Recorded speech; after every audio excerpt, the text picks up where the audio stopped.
Welcome back, fellow armchair generals. This is Gamer 1745 here with my continuing look at Hearts of Iron 3's Black Ice 10.41. Gotta remember lots and lots of numbers with that.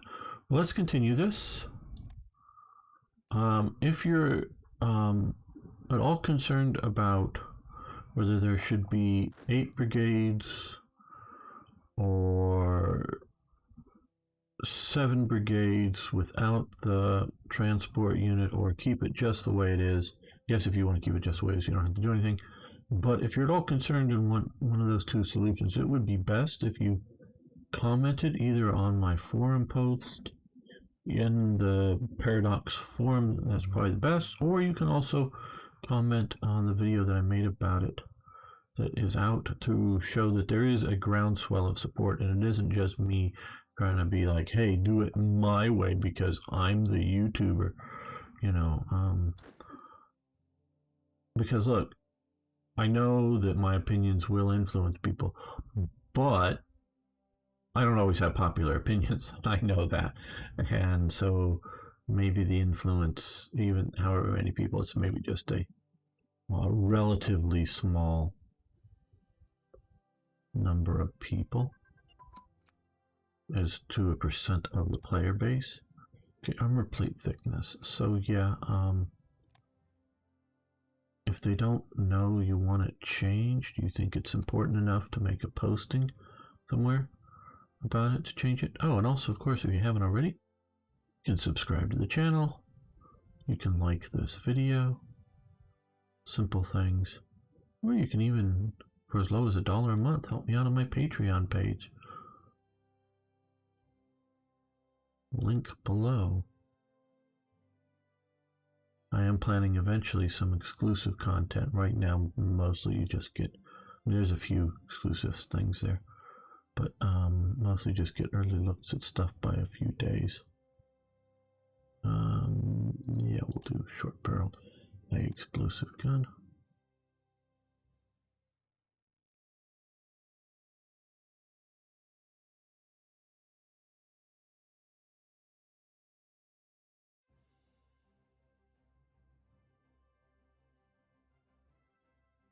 See all the units moving into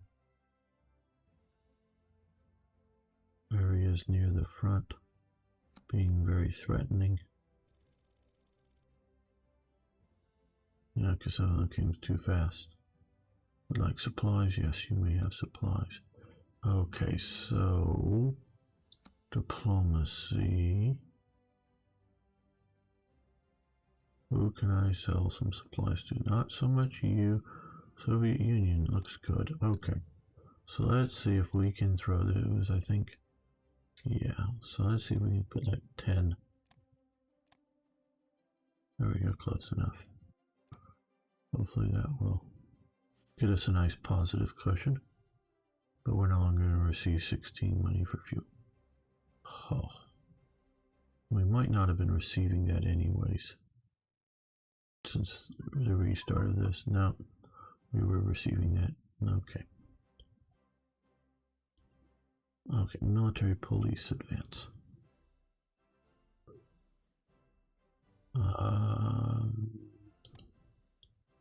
Yes, okay.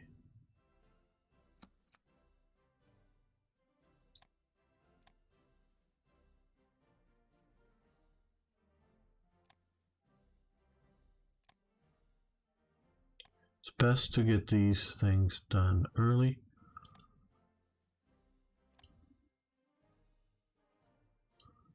Well, I think here is where we should be looking first. Okay, so now that we know,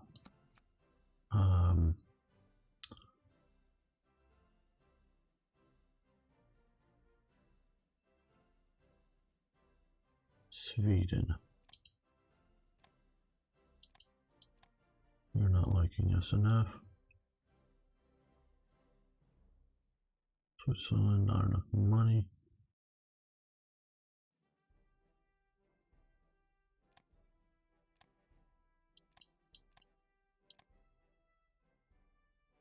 Yugoslavia, they've got money. Do they want supplies? No.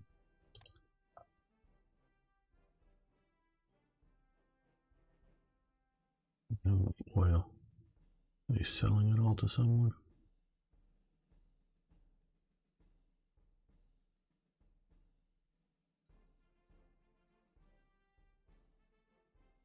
Italy, do you want supplies by any chance, Italy? No. Right, well. Iran might want some fuel. No.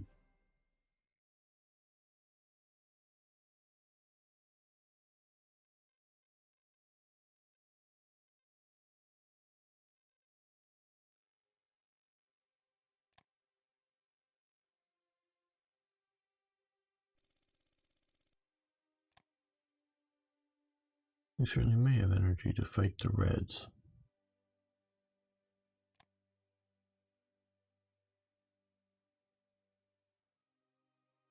Well, at least you still hold a port down there. You need to crush that, crush all that up there.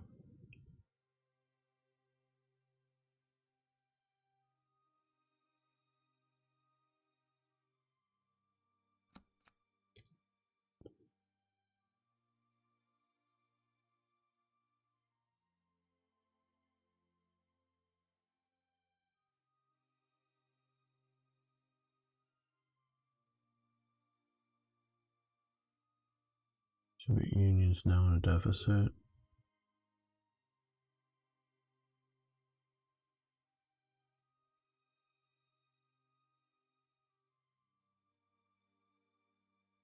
USA might buy some. Okay. Look like they had about 5, so let's see if we can go back. There we go, a little over 4. And I would rather, not that you should want to, but would rather just have this a steady positive than things maxed out.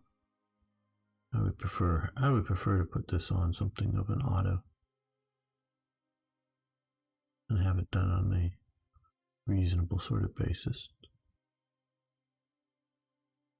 But that's not capable in Hearts of Iron 3 at least, probably mostly 4 too.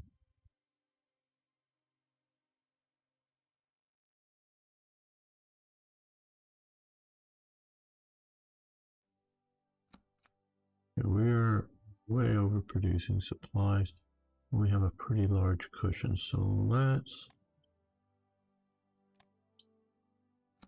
significantly reduce this down. We still want to overproduce, but we want to sell. We want the AI to think, yeah, he's got lots to sell, so let's. Oh, we also want to need there.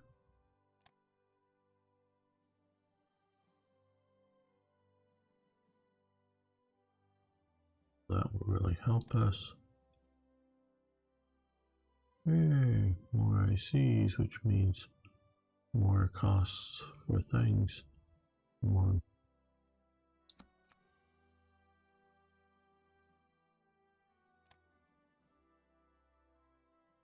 Well, now that we have more production, a little bit.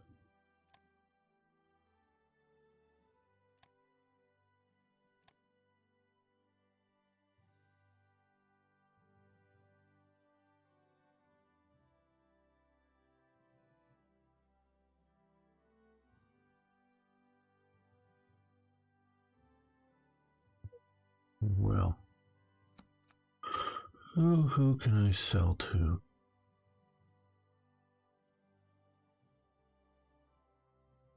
Well, I guess we're just going to come up here. Rare materials deficit? How can they have that?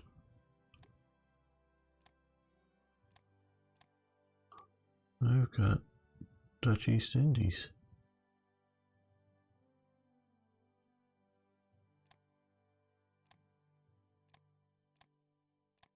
Oh.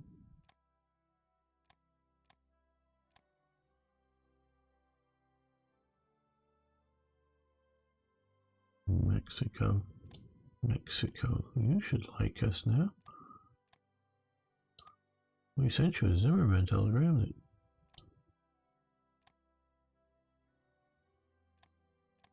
offered to give you half of America about. All you had to do was go to war.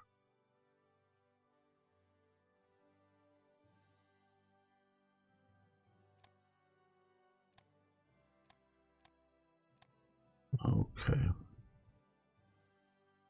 Now, I'll tell you right now, I'm blaming these international trade things for this. That may be inappropriate.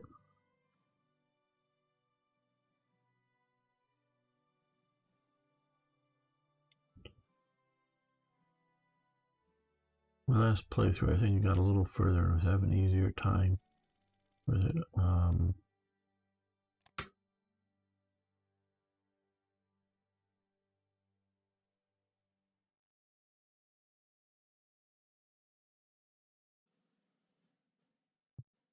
Well, what we can do here is, so we're going to come here. Well, see here, if we get rid of this, they won't be making this money and this things collapse.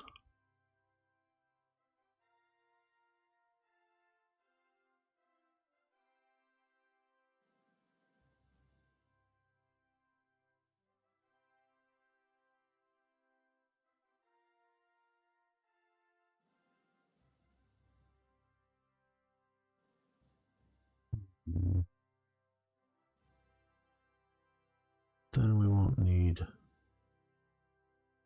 31.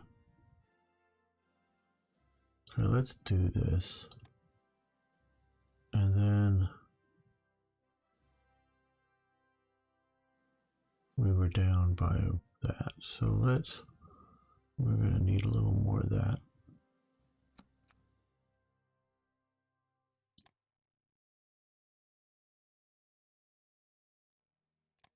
Soviet Union, let's come here. Oh, we can't buy it just because we canceled it. Oh, hell. I was hoping I could immediately.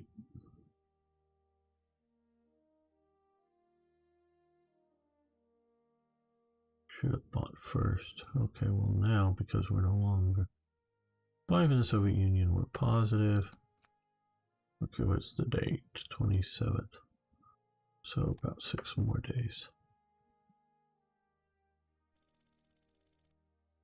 Italy wants to buy energy. Very nice. Yeah, that's Mexico.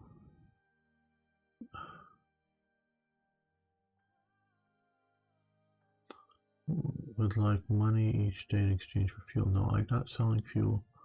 Rare materials, you're not buying too much from me and you're not buying from me. So, Romania? I don't know why they think I want to buy fuel.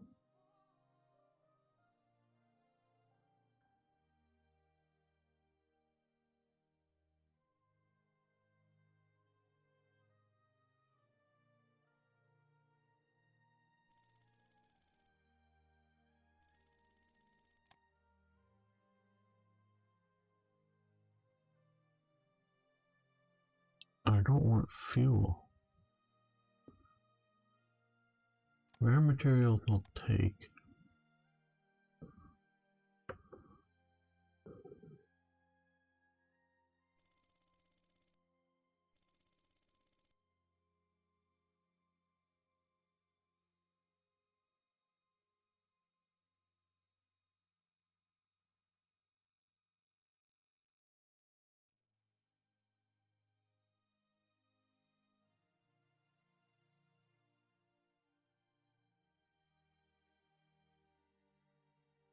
So this just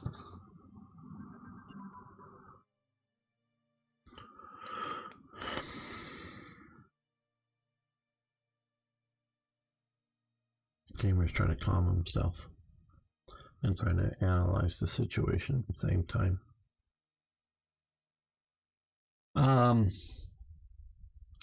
Okay. Germany had a headache of not enough foreign exchange. All right, that is a very real thing. Now,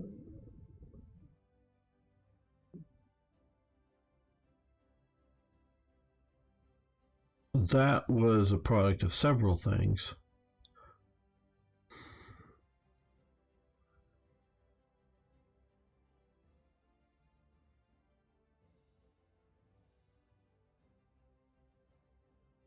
I don't know, because I just, this sort of microing, this is just getting annoying. It's not so much that it's a limiting factor. I can live much more with the idea of a limiting factor, meaning, you can't do too much. But this headache factor is um, getting to start to piss me off. Let's come over here for these 36. Technologies. Yeah, it is starting to piss me off. Okay, now Soviet Union, wait a few hours. And we're going to buy. Oh, even that's going to go away.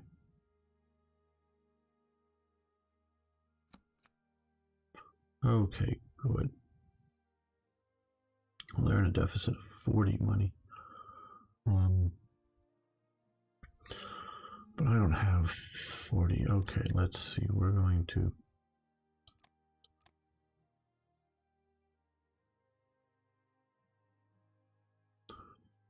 buy. Well, we're down by 6 by 5. So let's not overdo this. We want to stock up, yes, but they're going to be canceling one of their purchases from me. Now, how is the U.S. doing for money? Negative. Oh, Spanish Republic doesn't have any money.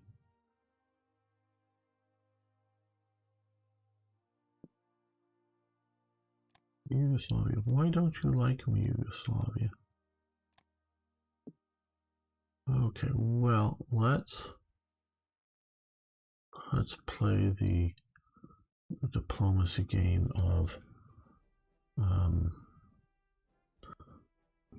influence nation.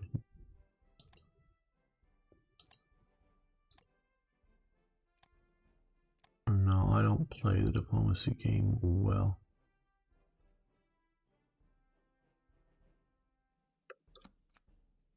I know some play it much better than I do.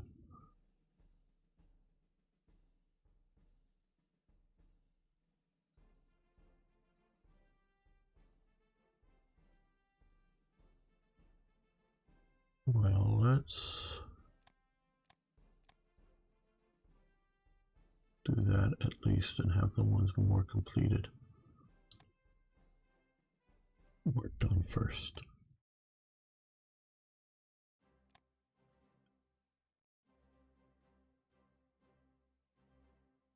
So I'm just trying to think about basic anti-tank ammunition. Very good. What could or should be done?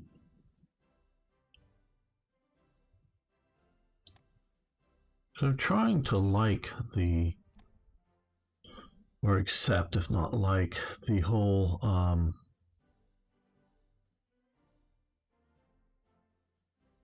exchange of strategic resources. So there's a strategic element there. Small warship technologies. That one. Right, okay. Well,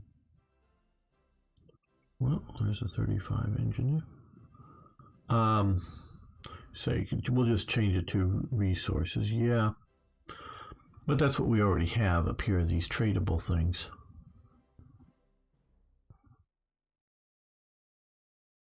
No, okay, yes.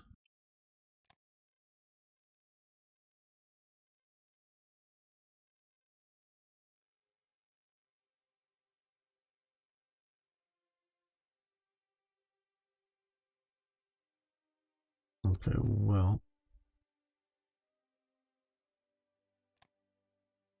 Oh, so the third. Okay, another day we'll go for the third. I'm also trying to, of course, trade more with the Soviet Union. It's because they'll be slightly more reliable until we go to war with them as a trading partner. See this stuff here. Summer Olympic Games 1936, yes.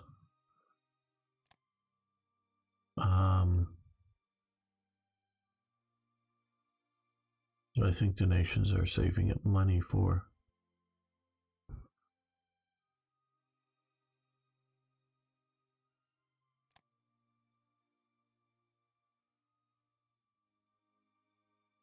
At least that's my understanding of what's going on.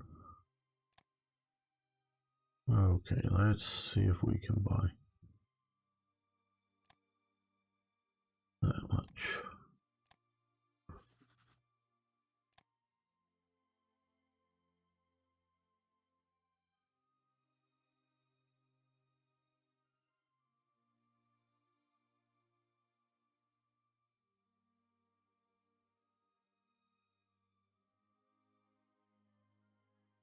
Buy zinc from Germany.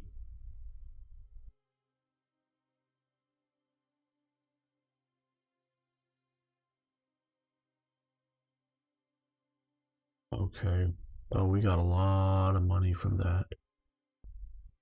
That's what they were talking about.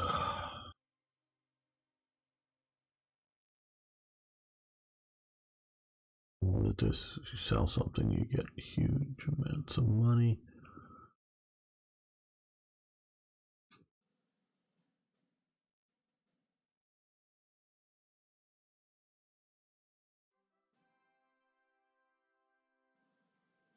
Just thinking on all this. Just because I don't like something or I'm not used to something doesn't mean it's wrong.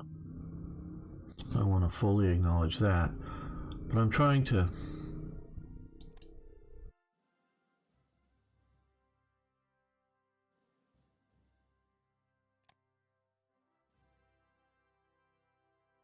Just come down here to sort of point out.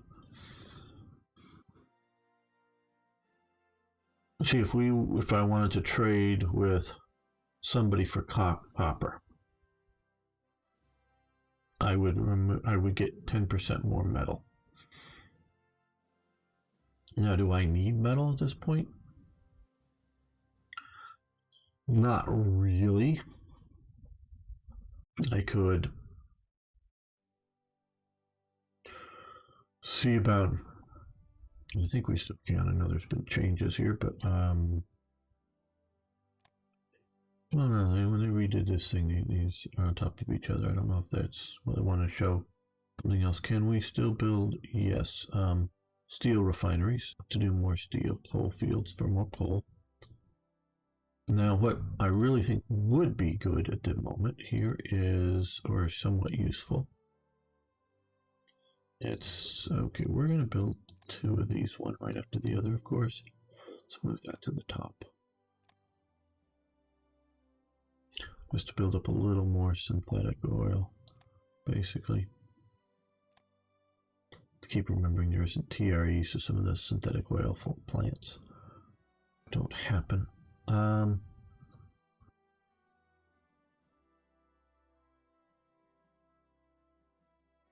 So, we can correct this metal deficit here by building more armor build speed.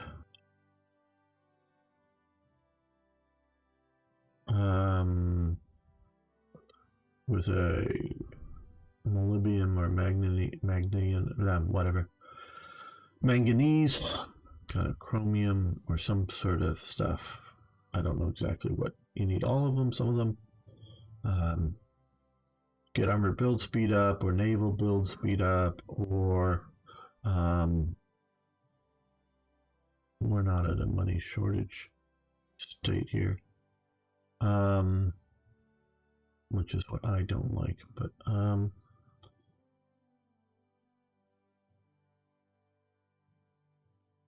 or where you get some positive kind of things. I don't know why jungle effects. I mean, that should be a negative, people. Have that jungle effect should go down. Somebody should point that out to them. If anybody really cares, they should point it out. They're, I think, a little miffed at me right now. So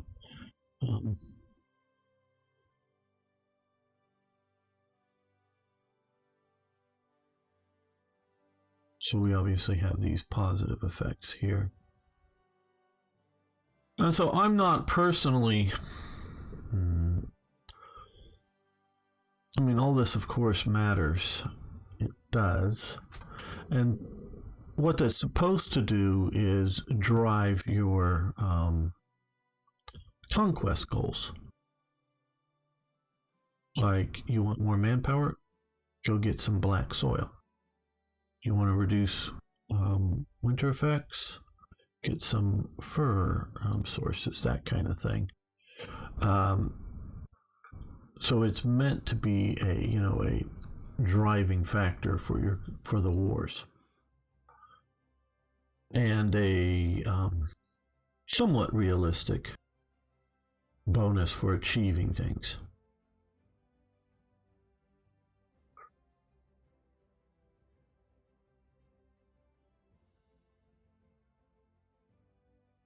I don't know. Okay, 4-year plan. Let's see. Let's read this. 4-year plan has a simple aim to ensure Germany would be ready for within 4 years. Was it ready for war? I don't think so. I think it was a 4-year plan, and then they were going to do another 4-year plan, another 4-year plan, another 4-year, that kind of thing. Had 2 main tasks: build a strong military, make Germany mostly self-sufficient in food and industry. Okay.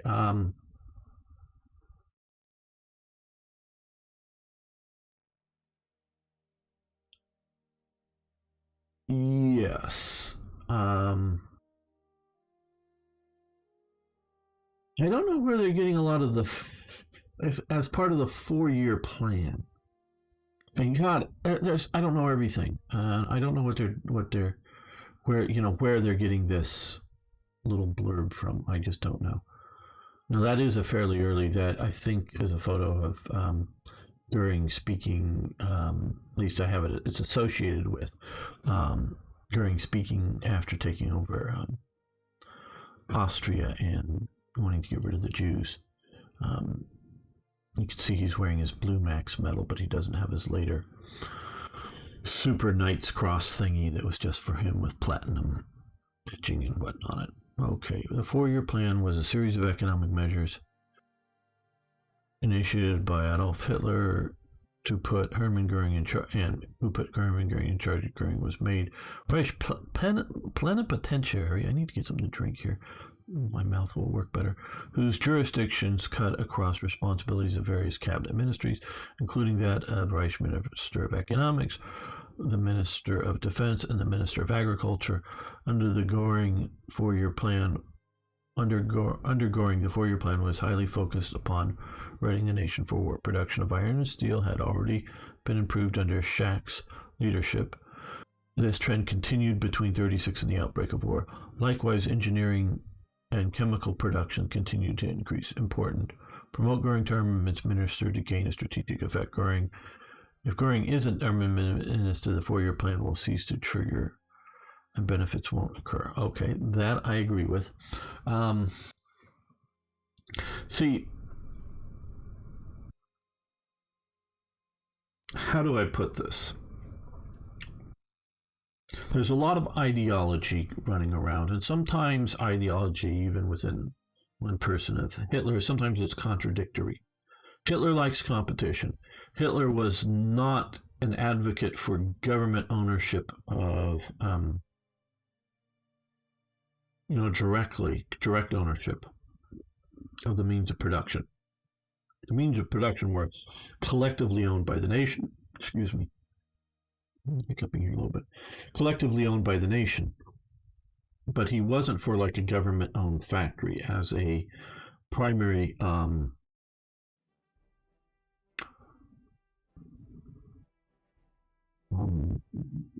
what as a primary model for operations. So he wants to not have the government own it. Now I know in which it becomes under the Gustav factory, which um, is um, a conglomerate of industries that were state owned. One of the early and one of the major elements of it was the Simpson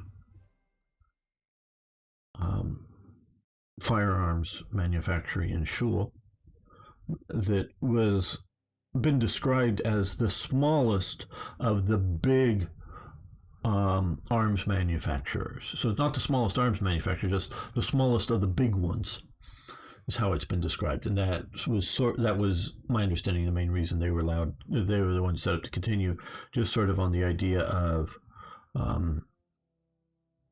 it's going to activate coal electrification gain. Very good. That Germany did need for both military and police arms manufacturers, so let's let them have one of the big ones, and blaming companies like Krupp for causing or prolonging the war. It gets into a lot of the ideology that the war really only continues to happen because of industrial, the military industrial complexes. Eisenhower talks after the Second World War, but again goes back to you can see in the comic strips and newspapers.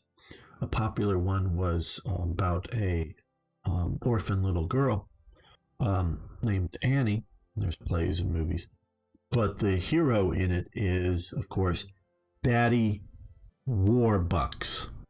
Try to make it into sort of a normal name, but that he made all of his money in the war, manufacturing death, as it were. And so, Krupp wants a war to build, munitions, we can talk about how war isn't necessarily Cold Wars, armaments races. Oh boy, the Kaiser wanting a fleet to rival the British fleet. Boy, that drove industry in both Germany and Britain, because both nations were pumping out these big, huge steel ships and all that manufacturing that goes alongside of it, and industrial auxiliary industrial capabilities had to be built up that also helped the civilian economy and all that kind of stuff. Oh, absolutely. Absolutely.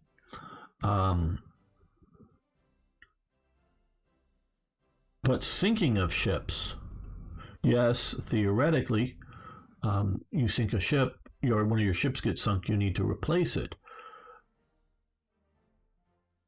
But that's rather expensive. It would be better to go, the other side, the competitor, they've just got this new super ship that makes all of our ships obsolete, so we've got to build all new ships. Well, we can scrap these old ones, we can sell them off to other nations that aren't quite up to it, whatever it may be. There's ways to need, you can also look at the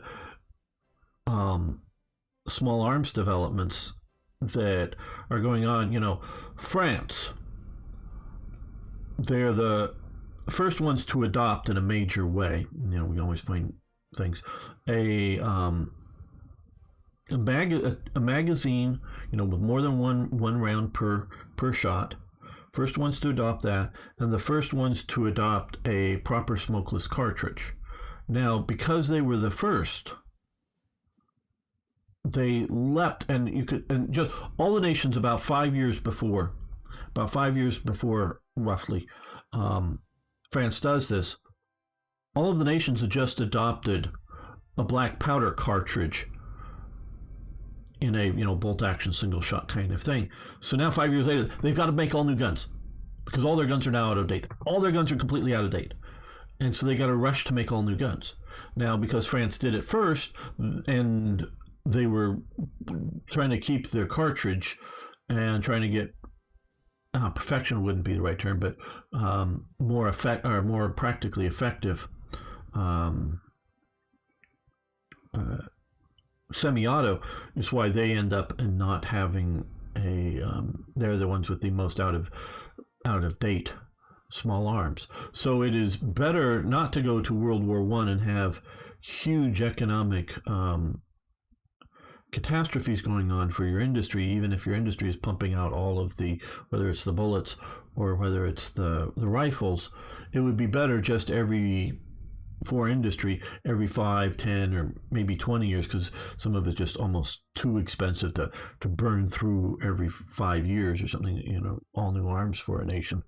But on a cycle, it would be better to have an arms race going back and forth and having to upgrade each other every, say, 15 or 20 years. That's not, we can upgrade the M1 Abrams tank a bit, put on a new armor package, do this little thing, and it'll still work good. No, all the Abrams are, this, $1 billion tank or whatever it is. Oh, nope, they're all junk now. We've got to build another set of $1 billion tanks because we have this new technology.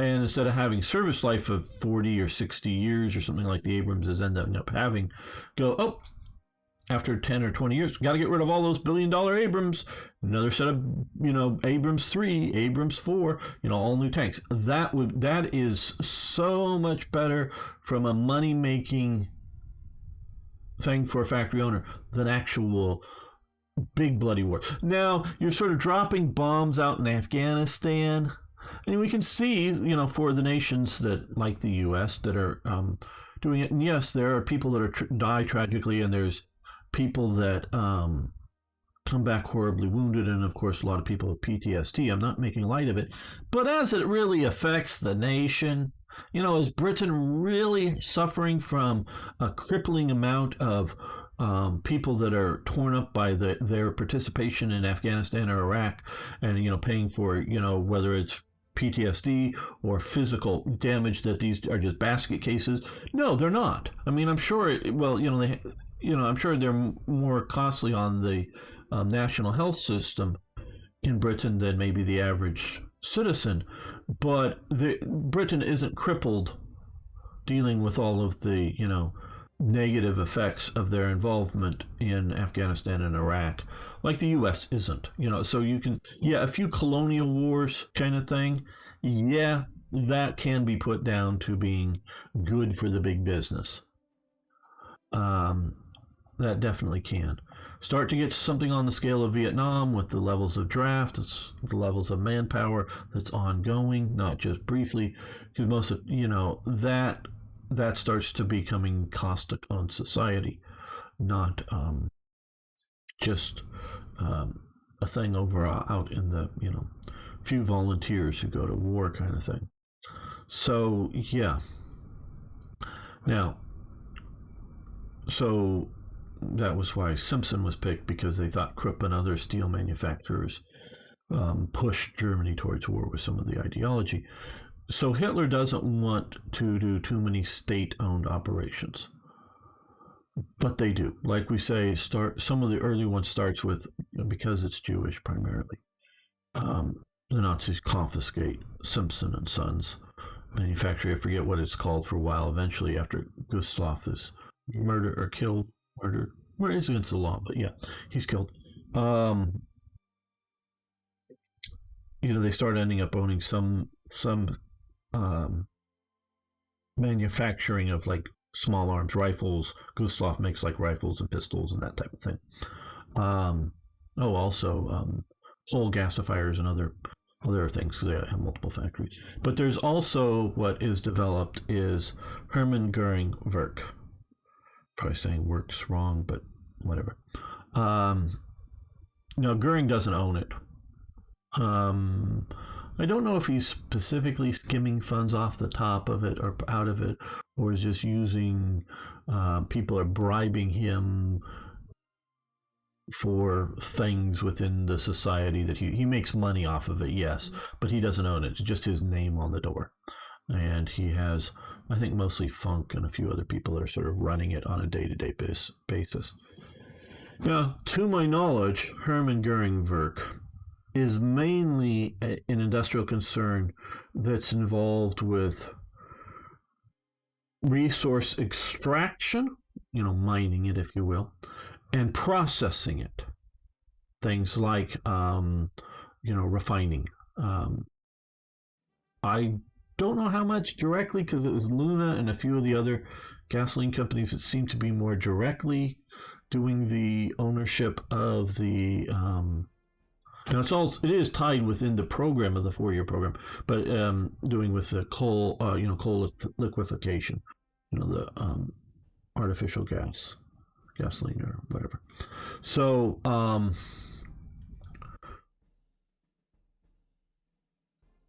I don't right off the top of my head can think of any end product, artillery piece, aircraft, pistol, belt buckle, or whatever that has Hermann Goering Works on it,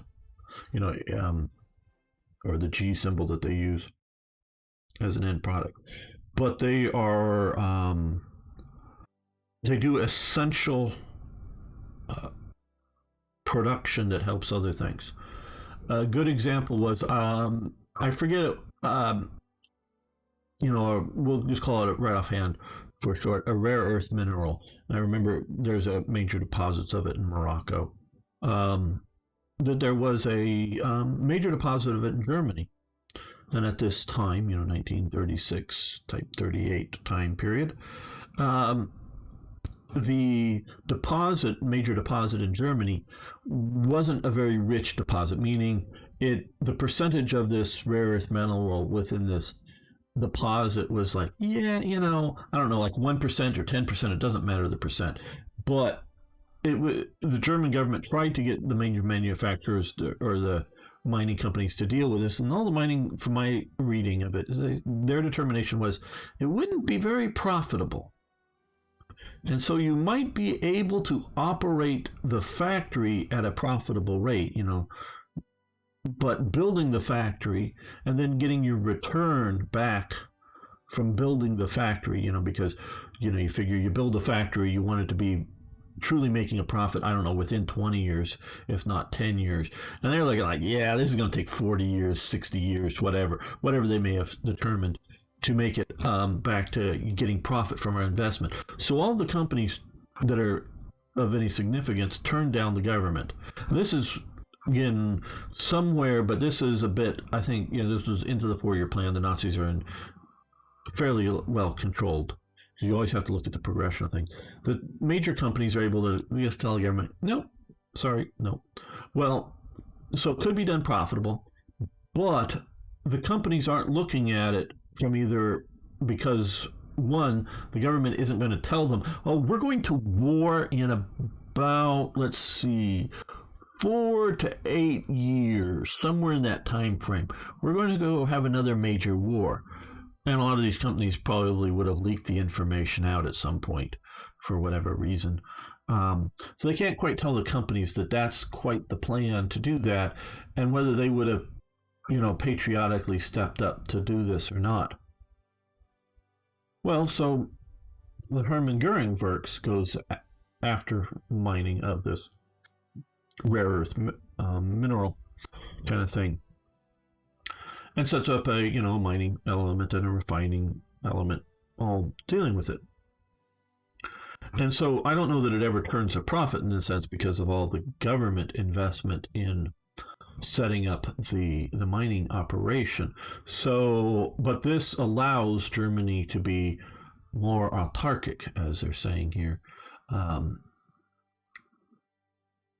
so that is how I understand it's sort of an essential layer to the manufacturing process that the government is owning, where the now there's doing a lot of coordinating, setting priorities for industry that's not owned directly by the government.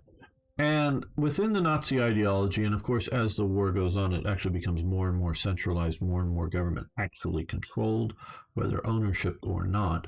You can look at some of the discussions on military history visualized, which I'm sure many of you know the YouTube channel, about and some of the other ones, about how the Germans were still the government was contracting and buying tanks from the tank manufacturers, and a lot of contract stuff going on well into 1944 and later. Instead of just the government demanding this from there, it's like, oh, well, it's a government contract, but you said it. This is in the contract. Yeah, but this is in the contract. I know you want this change, but this is in the contract. We're doing the contract, and so resistance goes. There is never the Stalinistic level of resistance or of control, and Hitler doesn't want that because Hitler wants competition, but he doesn't. But he also wants compliance for what he sees as the greater good. So yes, he wants competing elements, but on certain critical things as we've looked at, like the shell plan. So let's begin this. Now it tells me that I need to come over here. Now I just simply change it because I don't even want this to happen for a moment that he isn't in charge of it. Now we did talk, and hey, if you haven't already, you should go watch the about 2 hour interview I had, chat/interview I had with the developers on this, and including some should we be able to replace some of these top guys. I was in the no category, they were in the yes because of things. But in mine, I have the event that replaces Goering or Schacht with Goering, but you can replace them back, but then the 4-year plan is gone. So, yeah. Well, I think at that note, we're going to end this here. Hope it was interesting. See you next time for even more Hearts of Iron.